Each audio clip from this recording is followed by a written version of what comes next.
नहीं मार सकती मैं तुमको, क्योंकि मैं तुमसे बहुत प्रेम करती हूँ। तुम्हारी आंखों में जो सच्चाई है वो मैंने आज तक किसी की आंखों में नहीं देखी है अपने लिए।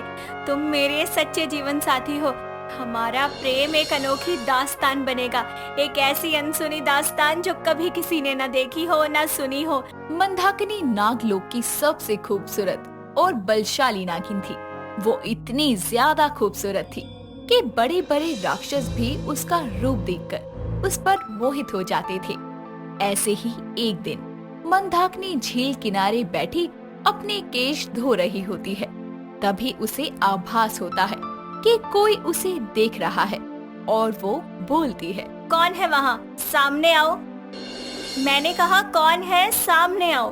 मंदाकिनी की आवाज सुनकर एक बहुत आकर्षक विकराल नाम का चील निकलकर उसके सामने आते हुए बोलता है, मैं हूँ एक इच्छाधारी चील विकराल।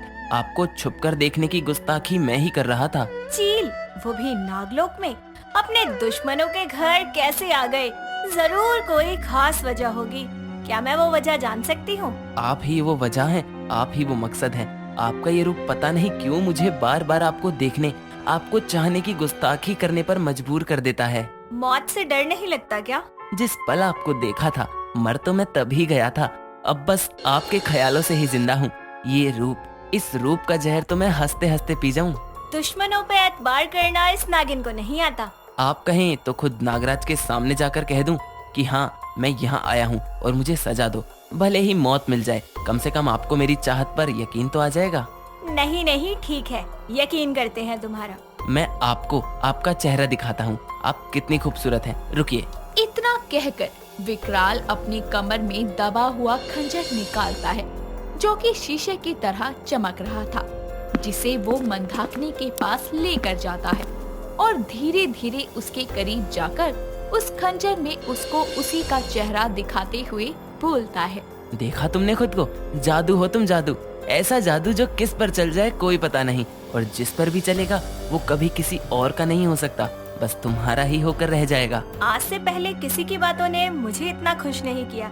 यहाँ तक कि कोई भी नाग मेरे इतना समीप तक नहीं आया जितने तुम खड़े हो। कुछ तो बात अलग है तुम में, जो दुश्मन होकर भी तुम अपने लग रहे हो। मंदाकिनी इतना बोल ही रही होती है कि तभी उसे किसी नाग के आने का एहसास होता है और वो विकराल से बोलती है, जाओ विकराल, चले जाओ यहाँ से, इससे पहले कि कोई तुम्हें देखे। मैं नहीं चाहती किसी बेगुनाह को मौत मिले। जाओ। जा रहा हूँ मंदाकिनी, पर याद रखना अब मुझे इस जादू को अपना बनाना है। मैं फिर आऊंगा तुमसे मिलने। इतना कहकर विकराल अपना चील रूप धारण करता है और वहाँ से उड़ जाता है।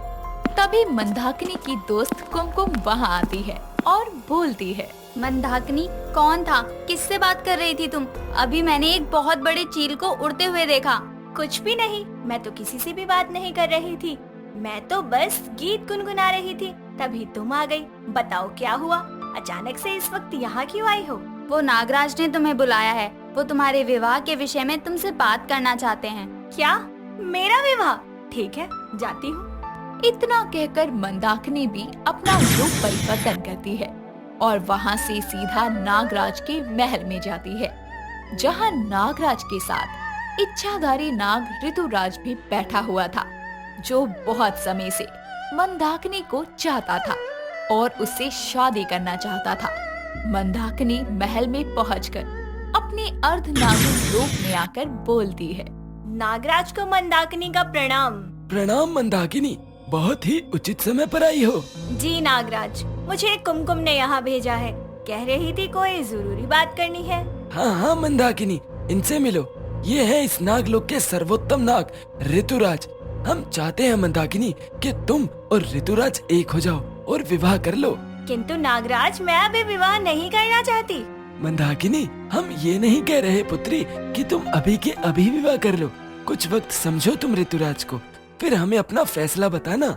ठीक है नागराज, अभी मुझे आज्ञा दे। इतना कहकर मंदाकिनी अपना रूप परिवर्तन करके वहाँ से चली जाती है। वक्त गुजरता है, पर ऋतुराज मंदाकिनी के दिल में खुद के लिए जगह नहीं बना पाता। तो वहीं विकराल पहली बार में ही मंदाकिनी के दिल को छू गया था। ऐसे ही एक दिन पूनम की रात को जब मंदाकिनी अपनी केचुली बदलकर अपनी गुफा में जा रही होती है, तभी वहाँ विकराल आकर बोलता है। इस चांद को भी बता दे, ऐसा नूर है तेरे चेहरे में। इस चांद को भी बता दे, ऐसा नूर है तेरे चेहरे में कि खो जाऊं मैं तेरी चाहत की दुनिया में। जरा मुझे भर ले अपनी बाहों में। तुम फिर से यहाँ आ गए, डर नहीं लगता? कहा तो था कि मर तो मैं पहले ही चुका हूँ, बस तुम्हारे ख्यालों में जिंदा हूँ। वैसे जो शब्द तुमने मेरी तारीफ में कहे बहुत पसंद आए मुझे। एक बार मेरे प्यार को स्वीकार कर लो, मैं तुम्हें खुद से ज्यादा खुशियाँ दूंगा। पर अगर तुमने मुझे धोखा दिया तो मैं अपने सभी अपनों के खिलाफ जाकर तुमसे प्रेम क्यों करूं? बोलो। करोगी क्या मंदाकिनी? तुम्हारी आंखें साफ साफ बोल रही हैं कि तुम मुझसे प्रेम करती हो, और अगर तुम्हें ये लगता है कि मैं तुम्हें धोखा दूंगा तो अपने जहर से अभी के अभी मुझे खत्म कर दो। मैं हंसते हंसते मर जाऊंगा। तुम जो सजा दोगी मुझे वो मंजूर होगी। इतना कहकर विकराल अपने हाथों में ली हुई तलवार को मंदाकिनी के पैरों में रख देता है और अपना सर झुकाकर बोलता है। मंदाकिनी, अगर तुम्हारे मन में कोई भी शंका, कोई भी भय, कोई भी गलतफहमी है तो ये तलवार उठाकर मेरा सर कलम कर दो। मंदाकिनी नीचे झुकती है और तलवार उठा लेती है, पर वो उस तलवार से विकराल पर वार न करके उसे उठाकर दूर फेंक देती है। ये देखकर विकराल उठ खड़ा होता है और मंदाकिनी उससे बोलती है। नहीं मार सकती मैं तुमको, क्योंकि मैं तुमसे बहुत प्रेम करती हूँ। तुम्हारी आंखों में जो सच्चाई है वो मैंने आज तक किसी की आंखों में नहीं देखी है अपने लिए। तुम मेरे सच्चे जीवन साथी हो। हमारा प्रेम एक अनोखी दास्तान बनेगा, एक ऐसी अनसुनी दास्तान जो कभी किसी ने न देखी हो न सुनी हो। एक नागिन और चील का प्रेम। पर क्या? पर कोई हम दोनों को एक नहीं होने देगा। नागलोक में सब तुम्हें हमारा दुश्मन समझेंगे, वो हमें जुदा कर देंगे और मैं ऐसा होते हुए नहीं देख सकती। मंदाकिनी, डरो मत, कुछ नहीं होगा। मैं हूँ ना तुम्हारे साथ, तुम बस मेरा साथ देना। मैं हर पल तुम्हारे साथ हूँ। आओ अपने मिलन की इस रात को खुशियों से भर दें। इतना कहकर विकराल मंदाकिनी को अपनी बाहों में भर लेता है, जिसके बाद दोनों एक दूसरे के प्रेम में लीन हो जाते हैं। पर उन दोनों को ऐसे करते हुए ऋतुराज देख लेता है, जो खुद से बोलता है। इसलिए मंदाकिनी ने मेरे प्यार को अस्वीकार किया। अब मैं इससे बदला लूंगा। अभी के अभी पूरे नागलोक को मैं इसके प्रेम प्रसंग के बारे में बता दूंगा। इतना कहकर ऋतुराज वहाँ से चला जाता है और उसकी चाल से बेखबर विकराल और मंदाकिनी एक दूसरे में खोए रहते हैं। सुबह होती है और जैसे ही विकराल और मंदाकिनी गुफा से बाहर निकलते हैं, तभी नागराज के सिपाही उन दोनों को बंदी बना लेते हैं और नागराज कहते हैं। मंदाकिनी, तुम इतनी उत्तम नागिन होकर ऐसा फैसला लोगी, मैंने कभी नहीं सोचा था। मुझे तुमसे ये उम्मीदें नहीं थी। मैं तुम दोनों को मौत की सजा सुनाता हूँ। हमें ये सजा मंजूर है, पर नागराज, मरने वाले की आखिरी इच्छा पूरी की जाती है और मेरी भी एक इच्छा है। और वो ये कि आप हमें अपने हाथों से मौत ना दें। हम दोनों एक दूसरे से प्रेम करते हैं, ये जानते हुए भी आप हमारे प्रेम को कभी स्वीकार नहीं करोगे। हम दोनों खुद एक दूसरे को मौत देंगे, बस यही इच्छा है। ठीक है सिपाहियों, इन्हें हथियार दो। इतना कहकर नागराज के सिपाही विकराल और मंदाकिनी के हाथों में हथियार देते हैं और दोनों एक दूसरे को मारकर अपने प्यार का अंत अपने हाथों से करते हैं और ये अनसुनी दास्तान यहीं खत्म हो जाती है।